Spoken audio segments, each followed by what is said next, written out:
What's going on today, guys? Exciting video again. I know it's just another talking for the most part, but I have a clip of the car running. We have had some issues with the starter in the past. It was dead, so Engel had to throw a new starter on the car to get it running. So we don't get the initial startup, but you can hear the first idle that the car had with the new cams and everything right here.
So, as you can tell, pretty choppy. He basically did a rough estimate of what he needed to do for the injectors and everything, since the injectors are so much bigger, and he got everything adjusted for it to idle. But then he wasn't 100% pleased with how it was running, so he did do a little bit of adjustment. I do believe he told me he raised the RPM up by 100, and I think he did a couple other things just for the smoothness of the idle. So you'll hear that here.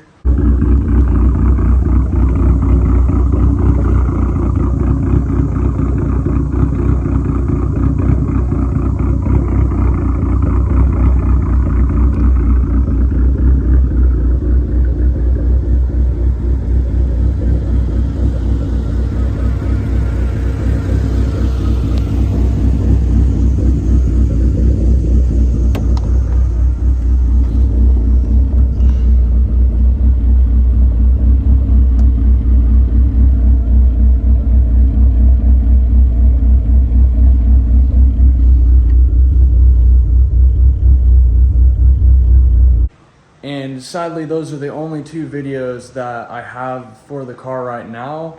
But as far as my voltage drop issue that I've been having for the past, oh my gosh, 2-3 years, it completely went away with the new kinetic wiring harness, which I'm insanely happy about. Engel has almost got the car all the way tuned now, and he said that the two-step works, so the plug and play extension of the harness, it all works. Two-step works for the watt box. The car is running really well. He has it kind of dialed back, I guess, because my wheel tire setup, as you guys know, is super stancy and not very practical for hooking.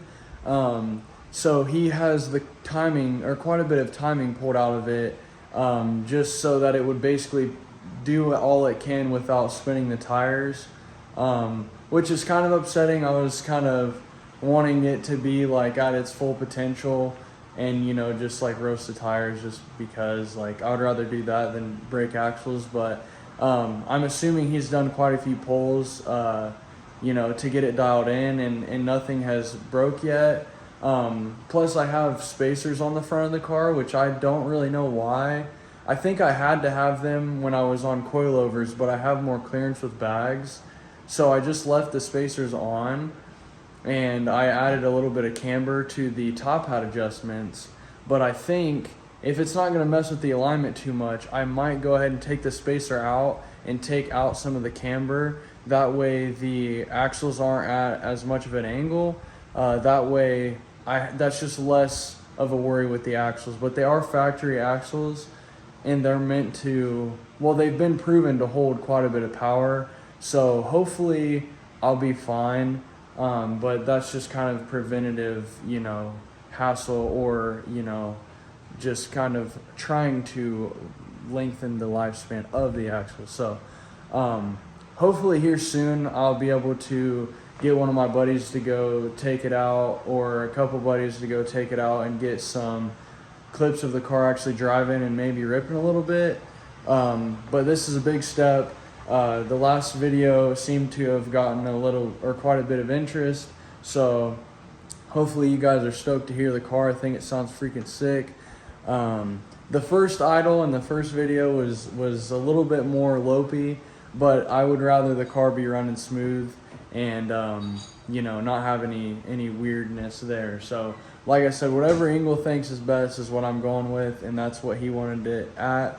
So there we go. The car is running. It's almost all the way tuned and dialed in for now. So hopefully here soon we'll be able to see it driving and hear what it sounds like on the road. So till then, stay tuned, and I will see you guys in the next video.